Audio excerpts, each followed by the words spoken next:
Boa noite, meus amados. Para quem não me conhece, sou o cigano Igor James Ribeiro, minha esposa cigana Catarina Vera Ribeiro.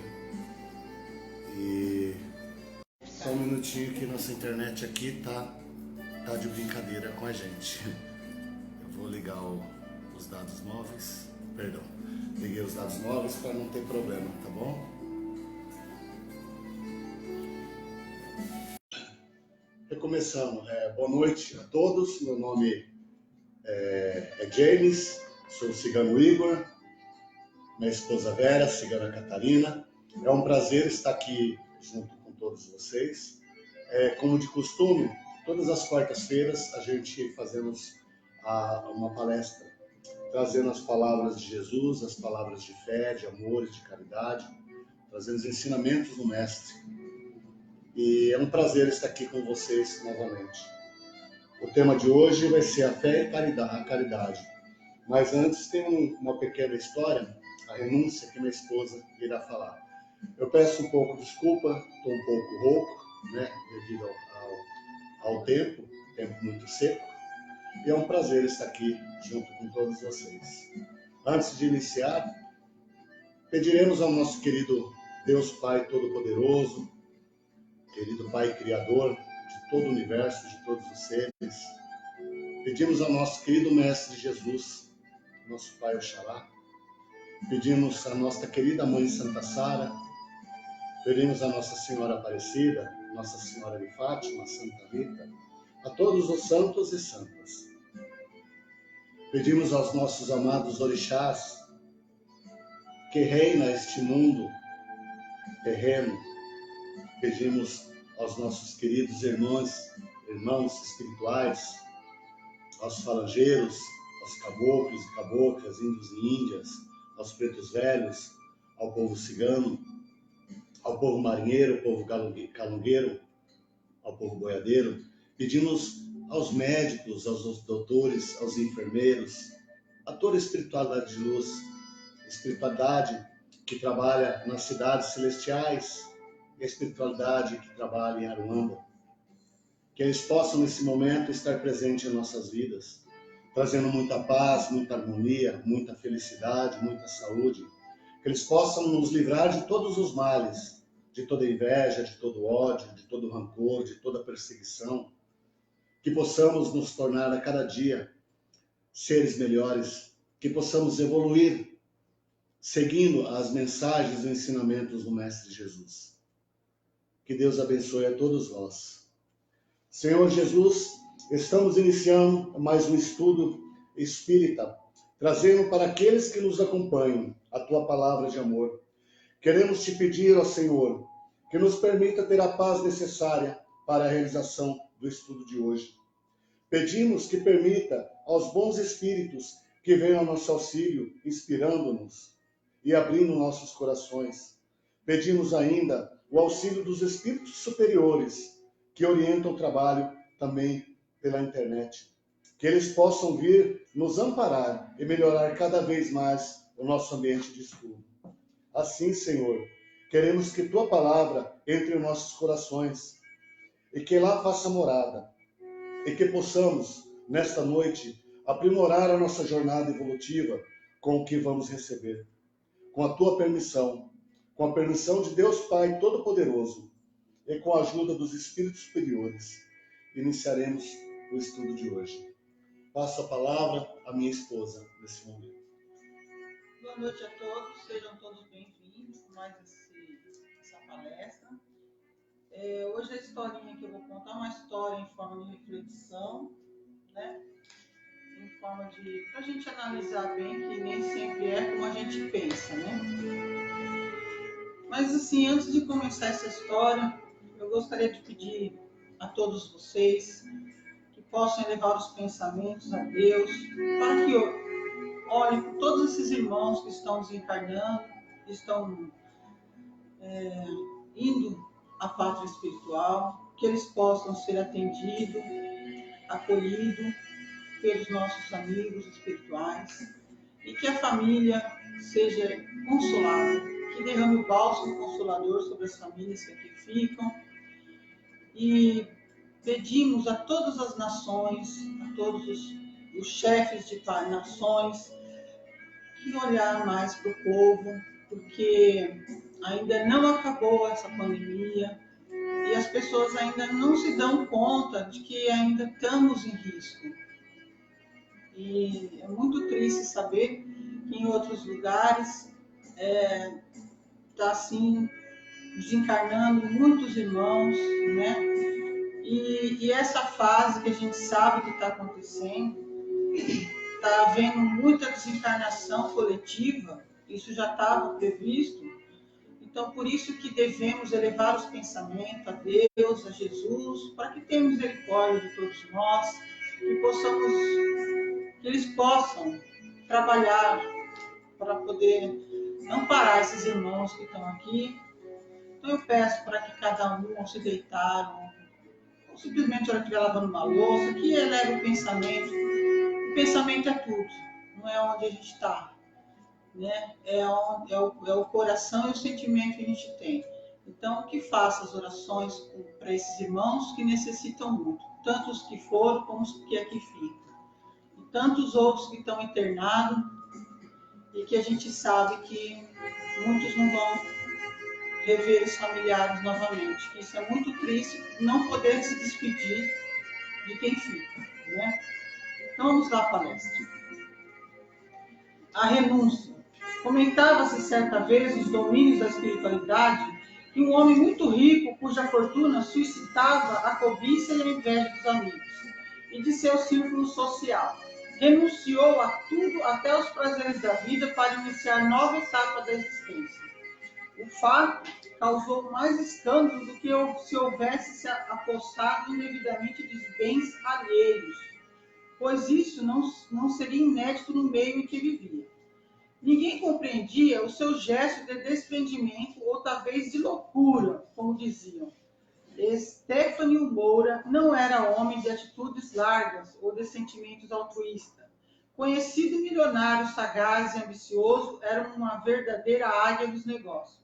A decisão de Stefânio explodiria como um ato de autêntica insanidade, incompreensível para aqueles que conheciam tão bem e para quem já havia padecido em suas garras ávidas de lucro. Nos dias em que os interesses prevalecessem sobre todas as coisas, em que o dinheiro custa os olhos da cara, renunciar aos bens e aos ganhos como se estivesse apenas a jogar na sarjeta algumas moedas, era uma atitude inacreditável, que merecia ser apreciada por uma junta de psiquiatras. Na cidade, ouviam-se muitas conversas a esse respeito. Pois o Stefânio agiu assim, propalavam incrédulos. Vendeu propriedades e títulos de bolsa, alienou os bens adquiridos e os herdados, e lavrou um longo testamento doando tudo à igreja. Ao que se sabe, conseguiu, a troco das doações, envergar um hábito e ingressar no convento, como irmão leigo, para guardar na humildade entre rezas e penitência e juízo final. Tudo o que diziam era verdade. Da autenticidade dos fatos nos davam referência a alguns contadores de casos da espiritualidade, que os coligiam, aliás, nas mais diversas colônias espirituais. Stefânio Moura, quando aqui chegou de volta do plano material, colheu os frutos de tanta magnificência. Indagou um dos que ouviam interessado a conversa. E outro curioso, demonstrando ainda pouco conhecimento. Ao despertar após a desencarnação, certamente foi levado para um local de paz e de luz. Tanto o desapego pelos bens terrenos deve ter resultado num prêmio para o seu espírito. Ante o silêncio do contador de casos, perguntou: pois não foi Jesus quem disse que aquele que quisesse se salvar deveria deixar para trás os bens da terra? Sim, foi o mestre, mas assim pretendia incentivar os homens a se apegarem mais aos bens espirituais, olvidando-os do mundo, enriquecendo o coração com as virtudes da caridade, do amor, da humanidade, da abnegação e da renúncia. Um ouvinte também interessado na questão interpelou: O Stefano, sendo muito rico e conseguindo liberar-se das coisas do mundo, não teve o seu mérito reconhecido? Não foi para o plano elevado? O nosso Stefano até hoje anda por aí na erraticidade, pensando sem compreender o que aconteceu. E o pior é que, revoltado, grita aos altos brados nas esquinas do umbral, que pregaram uma peça nele, um autêntico conto do vigário, induzindo-no à renúncia de tudo para usufruírem dos seus bens, abelhados com tanta garra, esquecendo-se, todavia, dos juros elevados que cobrava dos negócios inescrupulosos que lesavam até o erário público. Prosseguindo ante a assistência atenta, esclareceu: o pobre Stefano foi mesmo iludido, mas por si mesmo, imaginando que ao doar sua fortuna à igreja, iria assegurar uma cadeira cativa na mansão do pai. No entanto, sua fortuna acumulou-se ilicitamente.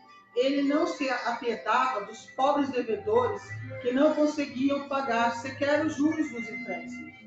Em seu tesouro acumulavam-se moedas adquiridas com as lágrimas dos semelhantes, por intermédio da corrupção de maus servidores públicos e também com a exploração de negócios escusos.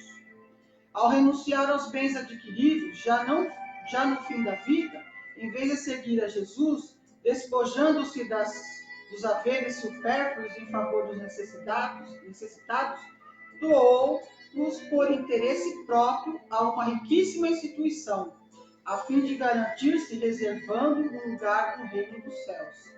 Ainda dessa vez, Stefano realizou apenas mais um dos seus negócios. Ou seja, ele realmente desfez de todos os seus bens, né? E fez o testamento doando para a igreja, mas no fundo ele estava fazendo uma troca. Eu te dou meus bens e eu recebo a casa do pai. Mas não é assim que funciona. Ele deveria ter renunciado aos bens, mas ter feito a caridade, ter sido altruísta, auxiliar o irmão, e ele não fez isso. Então, quer dizer que ele fez um negócio para ele mesmo. Então, por isso que ele ficou no umbral. E aí eu pergunto às vezes assim, no nosso plano aqui, a gente vê também, muitas vezes, os médicos, que poderia estar auxiliando o irmão, mas não faz porque não tem dinheiro para pagar. Se você paga, você tem auxílio médico. Se você não paga, você não tem auxílio médico. Ah, mas ele estudou para isso. Sim, mas eu acho que não custa nada ele fazer uma caridade. Se ele não tem condição também, uma vez ou outra ele pode estar fazendo. Porque a gente não sabe da condição de cada irmão, então não podemos julgar. Mas eu acho que, às vezes, se a pessoa quiser, ela consegue fazer uma caridade. Seja um médico, seja um mecânico, seja um enfermeiro, seja um faxineiro, o que for, a pessoa que está ali, se ela tem um bom coração, um bom entendimento, ela vai fazer ao próximo o que ela gostaria de receber. Então, muitas vezes eu fico me perguntando, por que será que as pessoas não gostam muito de ajudar o próximo? Eu acho que ajuda, quando você ajuda o próximo, você não tem que esperar nada em troca. Nem que a pessoa nem olhe na tua cara e dê bom dia, mas pelo menos você tem a consciência e a felicidade de saber que você ajudou e que você não quer nada em troca. Quem vai julgar não é nós, não é fulano, não é ninguém. É o Pai aqui, ó. As nossas ações são julgadas por eles. Então, quando nós fazemos aqui uma cesta básica para entregar, ou uma doação de roupa, ou uma oração que a pessoa pede, não cabe a nós julgar. Ah, a pessoa não vou fazer porque a pessoa é isso, aquilo. Não interessa o que a pessoa faz ou deixa de fazer. Isso não vem ao caso. O que interessa é nós ajudarmos. A gente ajuda com coração, com muito amor e carinho. Se a pessoa veio até nós, porque ela viu uma luz em nós. Então, sejamos luz no caminho dessa pessoa. Não importa se ela veio com uma fé. Depois ela vai ter que colher esse fruto que ela está plantando. Uma hora ou outra ela vai ter que colher. Então, não cabe a nós julgar. Por isso que nós estamos aqui, sempre ajudando à disposição das pessoas, seja em palavras, seja em oração. Então, essa é a reflexão de hoje, é a história de hoje. Não vou prolongar muito, não, porque ainda tem a palestra dele, tá? Então, boa noite, fiquem todos na paz, que Deus Pai Todo-Poderoso, Mãezinha Santíssima, Santa Sara de Cali, abençoe e proteja todos vós, que o bálsamo consolador esteja nas vossas famílias, que tudo o que vocês necessitam nesse momento e seja abençoado por Deus, conforme os merecimentos de cada um e a vontade do nosso querido e amado Mestre. Fiquem todos na paz do Criador. Boa noite a todos nós. Muito bem. Como eu posso dizer? Ser tu uma bênção na vida de um semelhante. Essa palestra, ela lembra muito nos tempos após a Inquisição, a Inquisição na época onde pessoas eram queimadas vivas, né, por ser benzedeiros, benzedoras, chamados de bruxos, queimados vivos. Nessa época, um filme, Martinho Lutero, muito bom filme, excelente filme, ele conta que para pagar os pecados você tinha que subir uma escadaria, né, se não me engano, de joelho, e chegar lá em cima você tinha que pagar. E ali você recebia um induto, seus pecados estavam perdoados. Então é mais ou menos a história desse senhor, ele achando que contribuindo com a igreja, com toda a sua fortuna, os pecados dele estariam perdoados, ele já estaria garantido no céu. Quando a minha esposa citou médicos, né? Lembremos do Dr. Bezerra de Menezes. A história dele é maravilhosa, quem leu o livro, ouviu o filme. Em uma certa ocasião, uma senhora foi lá, pois o filho estava doente, se não me engano, e ele atendeu, estava à noite, mas atendeu, abriu o consultório, atendeu o filho, e passou a receita. A mulher falou, olha, eu não tenho como comprar esse remédio. Ele falou, não, vai na farmácia. O que ele fez? Ele retirou o anel dele de enfermagem, que ele ganhou, de enfermagem, de médico, que ele ganhou quando se formou, de formatura, e deu para a mulher entregar na farmácia. Chegou na farmácia, o farmacêutico falou, não posso vender, ele já está devendo demais aqui, porque todo mundo que ele consulta, ele manda pegar remédio aqui. Aí a mulher, ele mandou te entregar isso. Esse farmacêutico entregou o medicamento e devolveu o anel. Né? Irmã Dulce, quanta caridade fez, Madre Teresa, Chico Xavier, Divaldo Franco, tantas pessoas maravilhosas. Mas vamos lá. Semana que vem eu quero contar uma história. É um conto lindo onde o sagrado transita no sagrado. Conta a história que o Balauê desapareceu em Lorum. É uma história maravilhosa. Vocês não percam, quarta-feira a gente iremos contá-las. Minutos de sabedoria. Deixa eu escolher.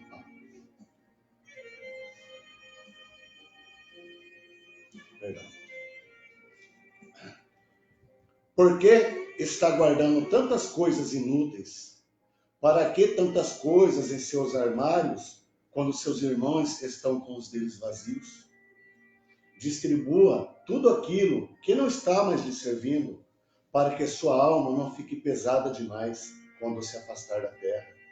O coração do homem está onde está o seu tesouro. Se você juntar muitas coisas inúteis, a elas poderá permanecer preso, sem conseguir alcançar voo para regiões bem-aventuradas.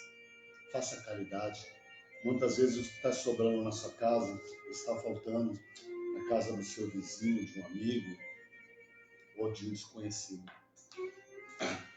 A fé e a caridade. Perdão.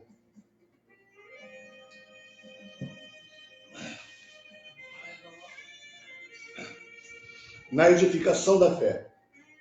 Ninguém edificará o santuário da fé no coração, sem se associar-se com toda a alma ao trabalho naquilo que o trabalho oferece de belo e de superior dentro da vida. Para alcançar, porém, a divina construção, não nos bastam os primores intelectuais, a eloquência preciosa, o êxtase contemplativo ou a desenvoltura de cálculos no campo da inteligência. Grandes gênios do raciocínio são por muitas vezes demônios da tirania e da morte. Admiráveis doutrinadores, em muitas ocasiões, são vitrinas de palavras brilhantes e vazias. Muitos adoradores da divindade frequentemente mergulham-se na preguiça a pretexto de cultuar a glória celeste. Famosos matemáticos, não raro, são signos de sagacidade e exploração inferior. Amemos o trabalho que a eterna sabedoria nos conferiu, onde nos situamos afeiçoando-nos à sua execução sempre mais nobre, cada dia, e seremos premiados pela grande compreensão. Matriz abençoada de toda a confiança, de toda a serenidade e de todo o engrandecimento do Espírito. Não te queixes se a fé ainda não te coroa a razão. Consagra-te aos pequeninos sacrifícios na esfera de suas diárias obrigações.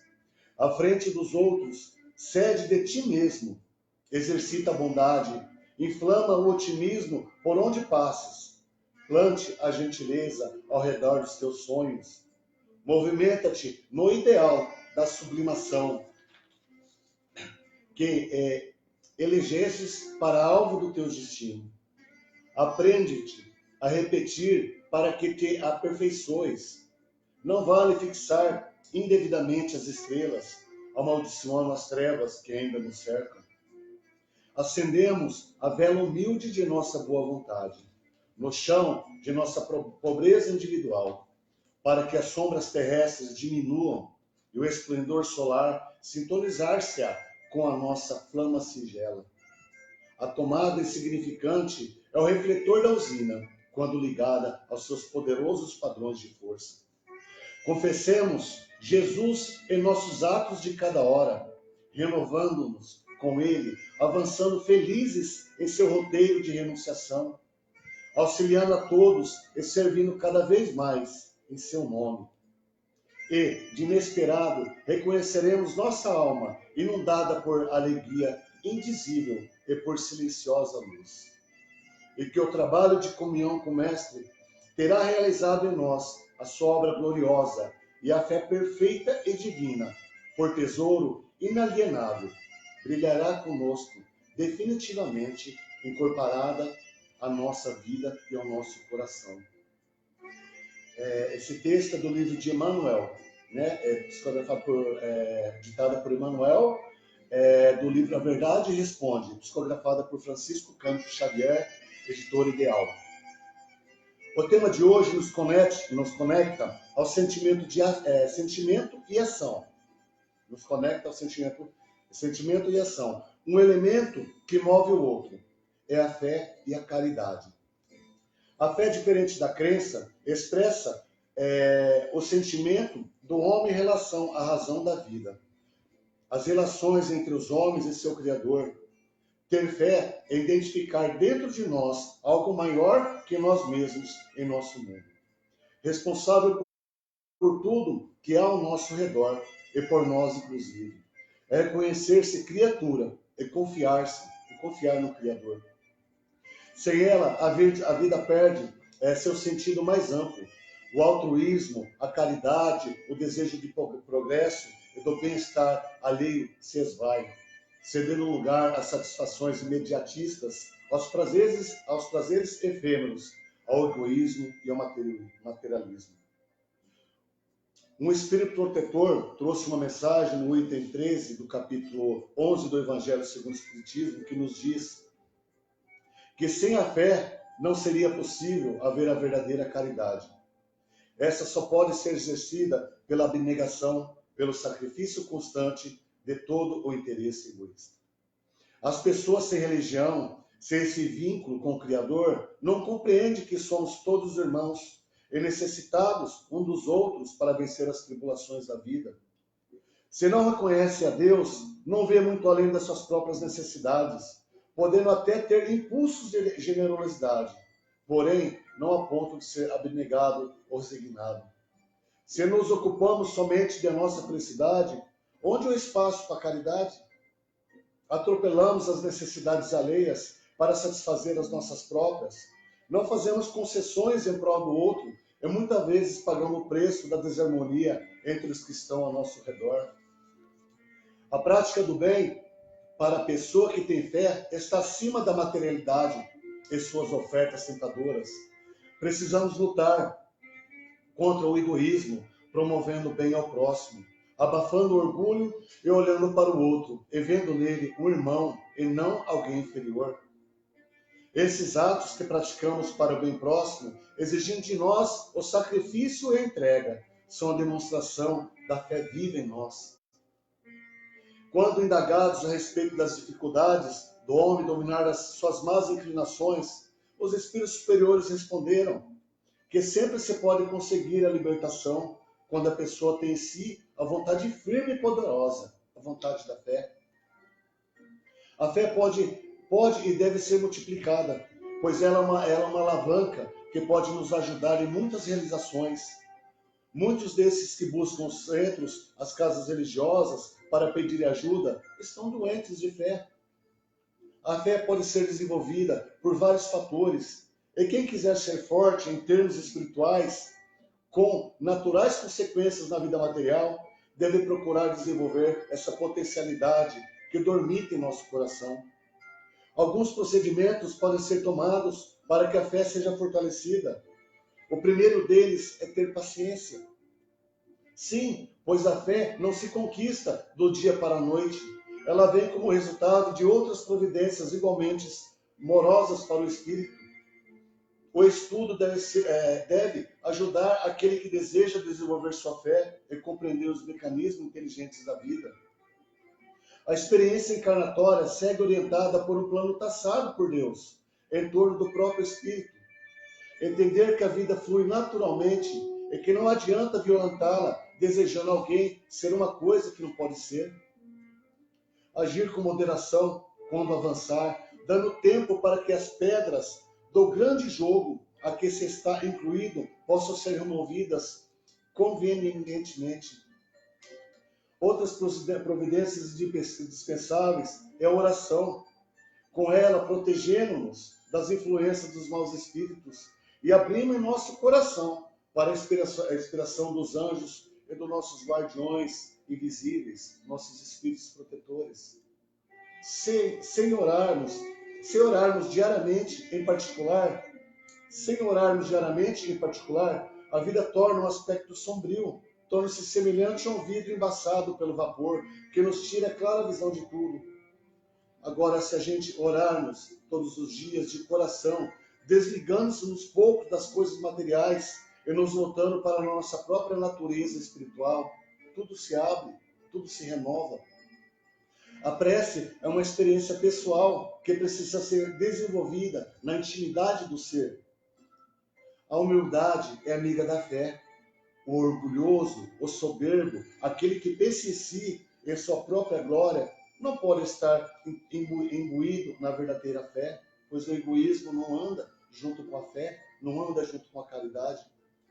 Sempre que nossas preocupações estiverem voltadas para as nossas personalidades, estamos no caminho contrário ao de amar o próximo, como a nós mesmos, conforme assevera Jesus. Simplicidade de viver, Jesus nos pediu amarmos uns aos outros, amar ao próximo como a nós mesmos. Paulo de Tarso, ao referir-se ao conjunto de valores do coração, denominando-o caridade, assim se expressa: a caridade tudo sofre, tudo espera, tudo crê. Não folga com a injustiça, mas folga com a verdade. Como se vê, é um estado especial, particular daquele que crê em Deus, na vida eterna e na promessa de Jesus. A fé, quando desenvolvida, pode ser um grande instrumento na prática do bem. Com ela podemos estender as mãos, abençoando aos que sofrem, aos doentes, aos obsediados, aos perdidos, aos que estão com fome. A fé, ela move montanhas. Busquemos a verdadeira fé e ela nos levará ao exercício inevitável da caridade. Antes de terminarmos, meus queridos irmãos, Estamos vivendo momentos difíceis, momentos onde muitos irmãos estão se descarnando pelo Brasil e pelo mundo, momentos que muitos estão desempregados, aqueles que trabalham com autônomos não estão conseguindo serviço, famílias estão passando fome, necessidade. Infelizmente, a ganância do homem elevou todos os produtos, um simples pacote de arroz a R$ 25 hoje. Como uma pessoa que tem um sustento de R$ 200 vai levar o alimento à sua casa, à sua família? Quantas crianças não estão tomando nem leite dentro de casa? Aqueles irmãos que dormem ao relento, que os moradores de rua, como estão sofrendo? Pratique a caridade, ajude o próximo. Isso é um tijolinho a mais que você está colocando na subida, na escalada evolutiva ao plano espiritual, para chegarmos juntos à presença do Mestre. Peço ajuda a todos. Nós temos um centro, ajudamos várias famílias e pela dificuldade as doações estão diminuindo. Se não pudermos ajudar pela distância, ajude em sua cidade, ajude no seu bairro. Orem por aqueles que estão menos afortunados. Muitas vezes deixamos guardados em nossos armários e acaba por se estragar muitas coisas. E essas coisas irão fazer falta na vida daquela pessoa, no dia daquela pessoa. Então rogo a todos vós, seja uma bênção na vida de todas as pessoas, seja uma bênção na vida de uma pessoa. Pratique a caridade. Eu tenho certeza absoluta que o bem que você praticar, ele irá voltar para você 10 vezes mais, ou nessa vida, ou numa outra. Para terminar, meus amados, fechamos nossos olhos nesse momento, agradecendo ao nosso grande Pai Criador, agradecendo ao nosso querido Mestre Jesus, a nossa querida Mãe Santa Sara. Que possa enviar teus santos anjos, teus santos espíritos, mensageiros de luz a cada lar. Que possa enviar a você que está nos assistindo no trabalho, ou em sua casa, ou no hospital, onde quer que seja, que possa ser amparado por mensageiro de Jesus, que possa estar levando na sua vida a paz, a harmonia, a saúde, que possa estar te livrando de todas as angústias, incertezas, dos medos, que possa estar levando a alegria, a fé inabalável, que fará você ultrapassar todos os obstáculos.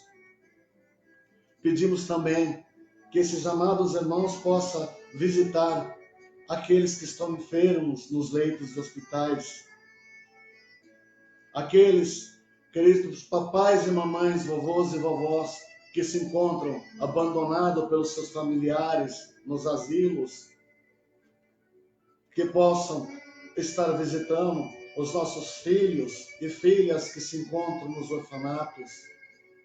Que Jesus mande uma família para eles, que eles possam ser amparados, educados, encaminhados para ter uma vida de saúde, uma vida ampla de paz e harmonia.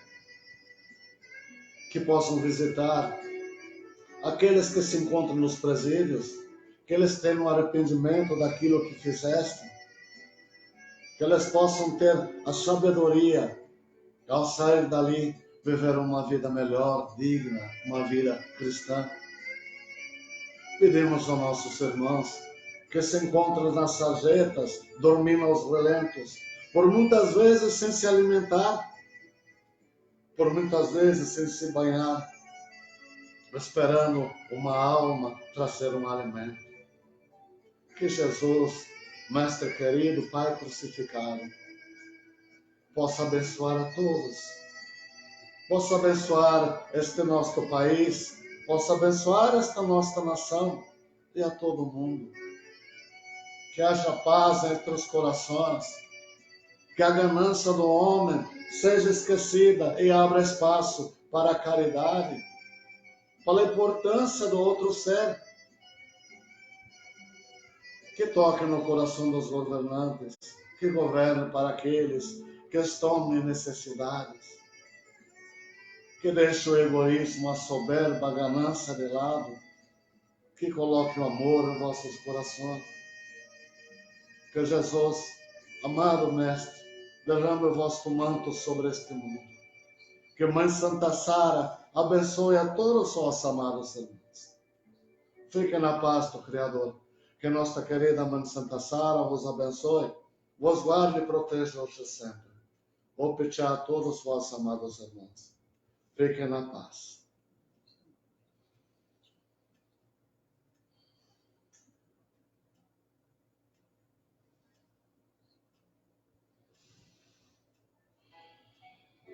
Jesus abençoe todos vós, meus amados. Que a luz divina do Criador esteja na sua vida, na sua família, na sua casa. Que seja um final de semana, que até quarta-feira, que seja de muitas vitórias na sua vida. Aquele mal que possa estar te prejudicando, que possa ser curado, pois Jesus é o Mestre dos Mestres, o Médico dos Médicos. Que toda mágoa do teu coração possa ser limpa. Que os bons ventos soprem sempre em vossas direções. Muita paz, muito amor, muita harmonia. É o que eu desejo para a sua vida, para a nossa vida. Jesus abençoe a todos. Vou pedir a todos vós. Oriol Rossalares.